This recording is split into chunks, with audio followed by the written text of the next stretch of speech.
Good morning. It's good to see you all. This morning we continue to talk about earthy spirituality from the life of David, and today we are in 1 Samuel chapter 30. We're going to begin in verse 1 and go through verse 25. It reads like this: David and his men reached Ziklag on the third day.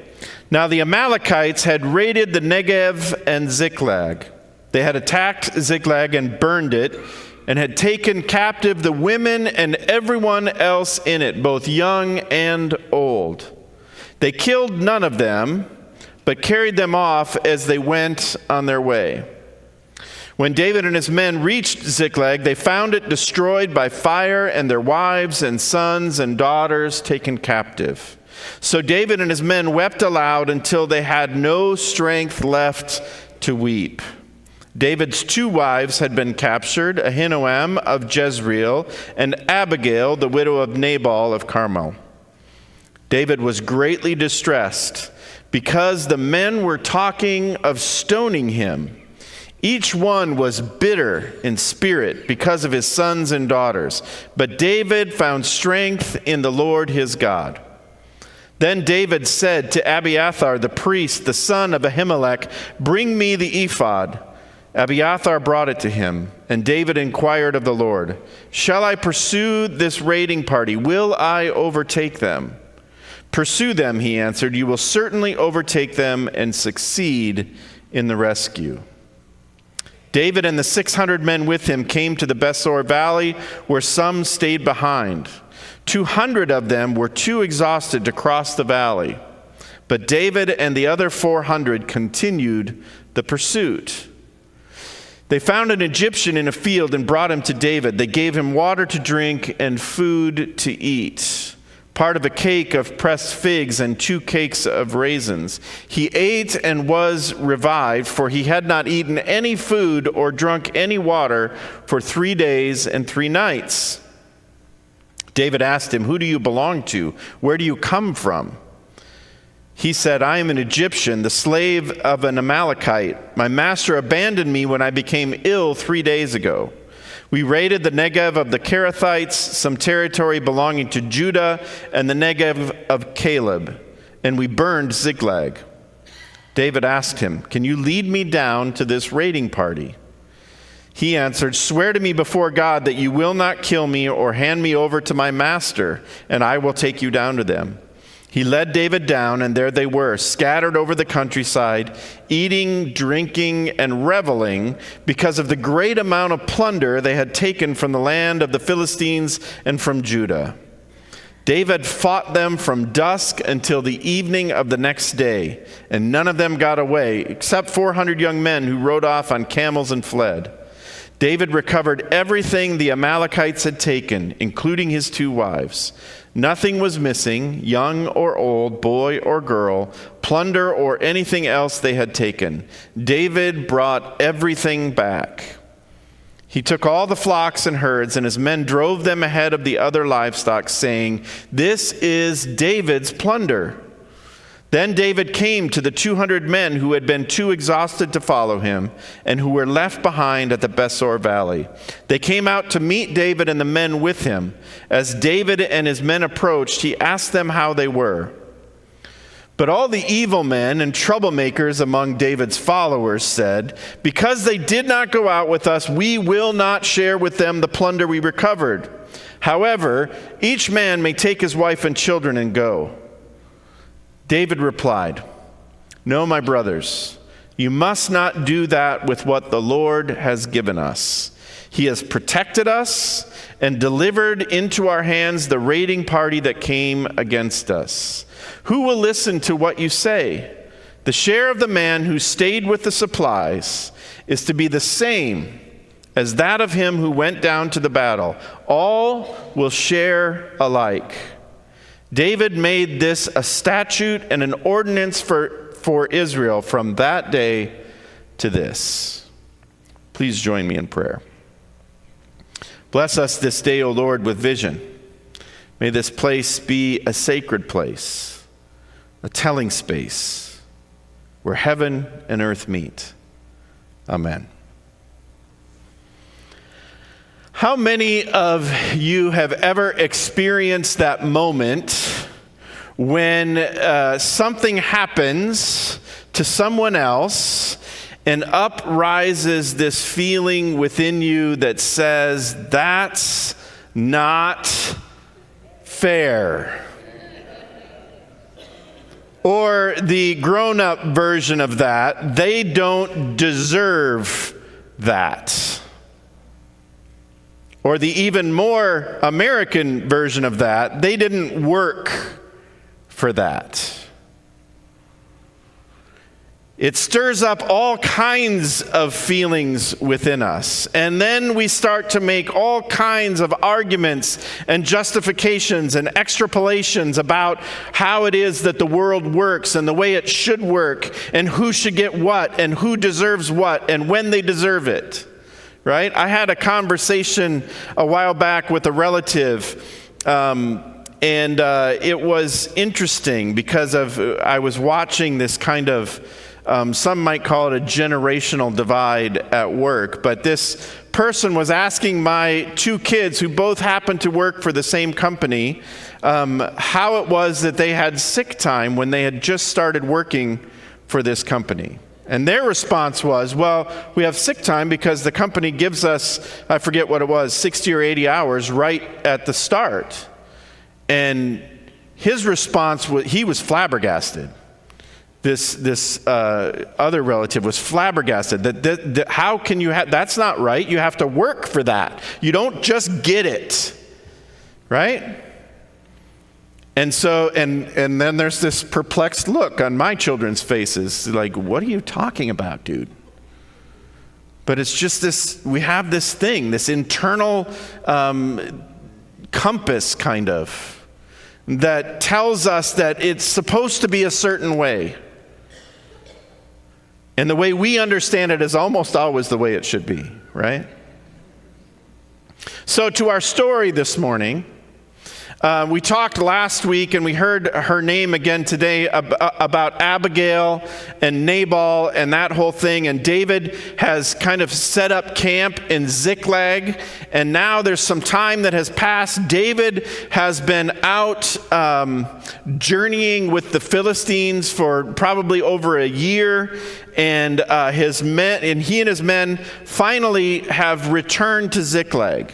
And basically, what's happened there is that if you read right before where we picked up, the Philistines are about to go into battle with someone. You might remember his name. It's King Saul, right? Now, we're not going to get into the problematic. So David's running around with the Philistines who are going to fight Saul. I mean, it gets a little messy, right? But he's been out journeying with them and raiding with them. But as they're going into battle, several of the Philistine leaders had said, well, we can't bring this dude into battle with us because he's going to turn on us in the midst of the battle. And so they send David and his men away. And so David and his men have now returned, as the text tells us, to Ziklag. They've been journeying for 3 days. Now, as it so happens, this battle that happens between the Philistines and Saul is defeated, and and there's a whole bunch of in and out there, right? But at any rate, David and his men return to Ziklag, and they find Ziklag destroyed. The Amalekites have come in and wiped it out. They burned it to the ground, and they've taken everything, including David's 2 wives. Interesting. The last time we left David had this interchange with Abigail. The part we didn't go into in that story, Nabal very shortly after drops dead. David sends for Abigail. They get married. But then shortly after, David marries another woman, Ahinoam, from Jezreel. And we really know nothing of her except where she was from, and that David married her fairly quickly on the heels of marrying Abigail. So that's the context of where we pick up the story. So they come back. Ziklag is destroyed. David's men are unhappy, shall we say.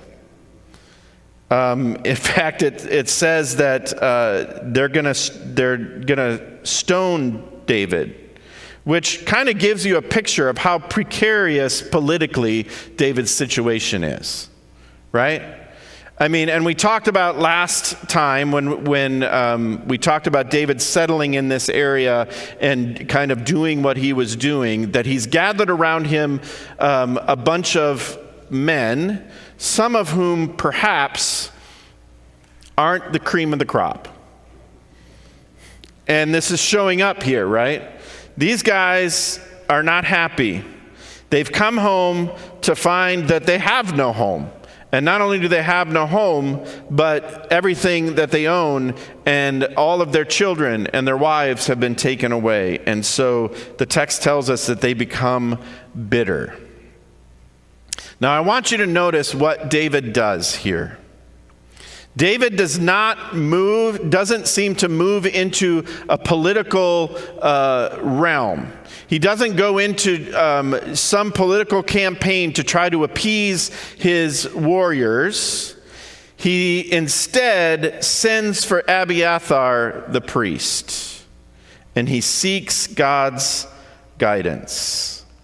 The text tells us that David sent for the ephod. In verse 6 of chapter 30, in one translation it reads, "But David strengthened himself in the Lord his God." Another way to think of that might be to say that David prayed, David worshiped, David called on his pastor and sought counsel. As Tarina talked about in the children's message, David stepped back and refocused himself and centered himself in God. And so from that place, then after pursuing God in prayer and worship and speaking with the priest, he decides that God has said that he should go after these raiders and that they will be successful in rescuing him. And the text tells us as we read through that, we heard these numbers, right? That David has 600 men. As they go, they come to this brook, and when they get there, there are 200 men that are too tired to continue. A literal translation suggests that these men were dead tired. They couldn't go on, right? And so David says, okay, you guys stay with the supplies. The rest of us will go after these men, and we'll take care of business. Now, as they go, they find this Egyptian who is a slave of one of the Amalekites, and one of the things that we pick up there is that while we learn that the Amalekites didn't kill anybody when they destroyed Ziklag, we also can see from their treatment of this slave that they don't particularly value any of the people that they pick up along the way. This slave became ill, and his master was just like, well, whatever, we'll leave him, right? So not particularly humane. So they feed and give this Egyptian water. They make a deal. I find it interesting that when they approach the Egyptian about leading them down to the Amalekites, he's like, well, I will, as long as you promise not to kill me, or even worse, maybe return me to my master, right? That's the kind of people that we're dealing with. So David and his men, they go, they fight the Amalekites, they eventually win. It sounds like it's a long battle. They recover everything that was lost, their children, their wives, all of their spoils, and actually pick up some extra because of all the other stuff that the Amalekites had gathered in their raiding. And now it starts to get interesting. So, in verse 20, they're headed back towards the brook of Besor, where the 200 have stayed. And as they're driving the livestock ahead of them and celebrating as they move back towards Ziklag, the men are saying, "This is David's plunder." How quickly we forget. This is David's plunder. So at this point, they don't even see it as their own. Right? They recognize that, well, this plunder belongs to the king. This plunder belongs to David. But then they get back to the brook, and immediately, now, you guys can't have any of this. You didn't work for it. You guys stayed here. You're a bunch of tired. You can't handle real stuff. All of this, right? You can't have any. This is ours. You didn't work for it. You can't have it. Okay, we'll give you your wives and your kids, but then you need to move on, right? It's that attitude. There's something that happens within us as human beings that somehow that clicks in. You don't deserve it. You didn't earn it. Of course, this in the story ignores two things. The first is that the 200 men who stayed at the brook, they were not exhausted from the journey from Ziklag to Besor. They were exhausted from the raiding that they had been doing with the Philistines for the entire year or more before that. They were exhausted in doing the same things that everybody else had been a part of. So whatever was going on with them, it wasn't just that, oh, well, we moved from point A to point B, and you guys aren't ready to carry on, and so you don't get any. There's more to that story, right? The context is wider. Second thing is that what they were just singing or chanting or however it was that they were saying it as they were coming into that place, this is David's plunder. Now, it should be pointed out that in David's understanding, it's not his plunder, it's God's plunder. David is very clear who owns and who's given them this victory. It is not David's, it's God's. So while the men were crowing just a few verses ago that the plunder belonged to David, all of a sudden when they come into the presence of these other 200, it doesn't belong to David, it's what's rightfully mine. And you don't get any. I was reminded as I thought about this of, how we start to kind of take ownership of things. And it reminded me of one of my very first ministry experiences. And this is when I was summer after my 8th grade year. I was a volunteer counselor at the Bible camp that I grew up at, which is the Best Covenant Bible Camp. It's Lake Beauty Bible Camp in Minnesota. Sorry, it's just the way it is. So I was a volunteer counselor, and I had the honor of leading one of my campers to Christ. And I was so excited that this camper had come to Christ that I saw Denny, who was the camp director, the next day. And I went up to him and I said, "Denny, you wouldn't believe it. I led this camper to Christ." And he said, "You did what?" And he's like, "Well, you didn't do that. That was the Spirit. God did that. You just got to be there." And I've never forgotten that. It's not my work. It's not your work. It's God's work. David and his men come back, and it's not David's plunder, it's God's plunder. David replies to these men that he's gathered about him, "No, my brothers, you must not do that with what the Lord has given us. He has protected us and delivered into our hands the raiding party that came against us. Who will listen to what you say? The share of the man who stayed with the supplies is to be the same as that of him who went down to the battle. All will share alike." David made this a statute, an ordinance for Israel from that day to this.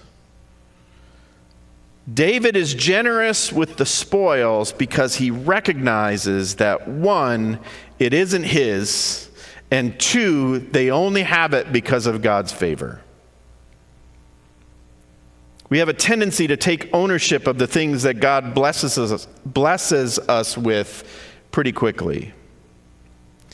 David's actions at the brook of Besor are a foreshadowing of God's plans for the people of Israel. And isn't it interesting that David took what happened that day, and he didn't just say, okay, today, this time, everybody shares alike. And this is going to make some of us real uncomfortable in about a second, but he says, no, this is a statute. This is what we do in Israel. All share alike. Because it's not ours, it's God's. David, you see, is intimately familiar with God's generosity. After all, how else does one understand being plucked from obscurity and anointed king?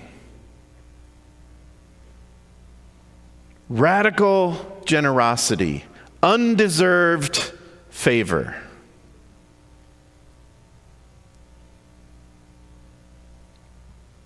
This is the one that was off tending the sheep, whose father didn't even bother to think of having him come when Samuel came to town. But God's favor was on him. And that kind of radical generosity, that kind of undeserved favor transforms a heart. This is the way God does business. He repeatedly shows a soft spot for the least and the last and the forgotten and those without a voice.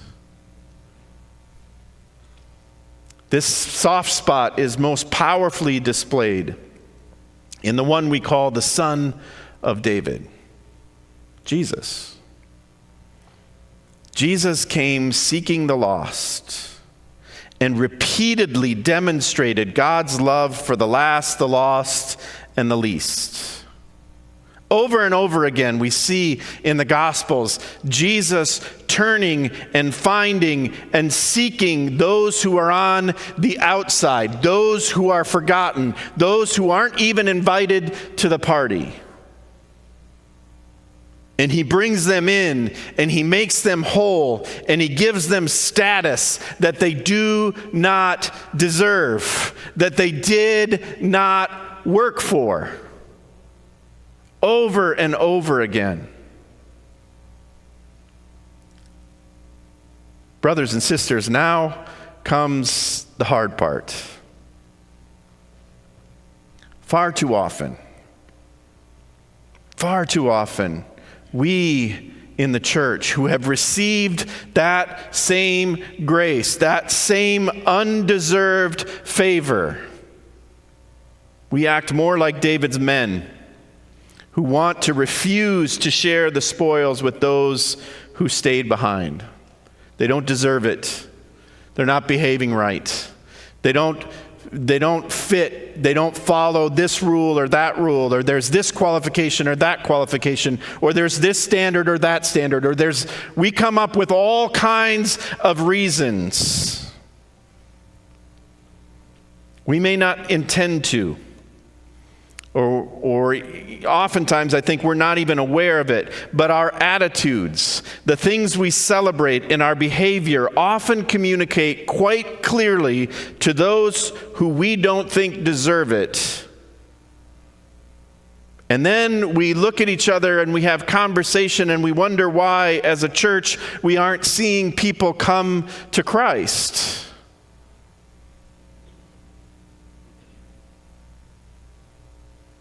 What if we, as followers of Jesus, strove to be known for our own radical generosity? What if instead of constructing barriers and coming up with reasons why someone can or cannot be a part of us, we displayed the kind of radical generosity that God displays in Jesus? Generosity that mimics the grace of God. What if we worried more about being seen and known as generous than being seen and known for being right? Because after all, we have earned nothing. All is gift. For it is by grace we have been saved, not works, lest anyone should boast. Friends, may we be more like David, and even more importantly, more like the son of David in the generosity that we display to the people around us. And the good news is, friends, that generosity, that grace that Jesus gives is available to every one of us. All we have to do is open our hearts and accept his acceptance of us. Amen.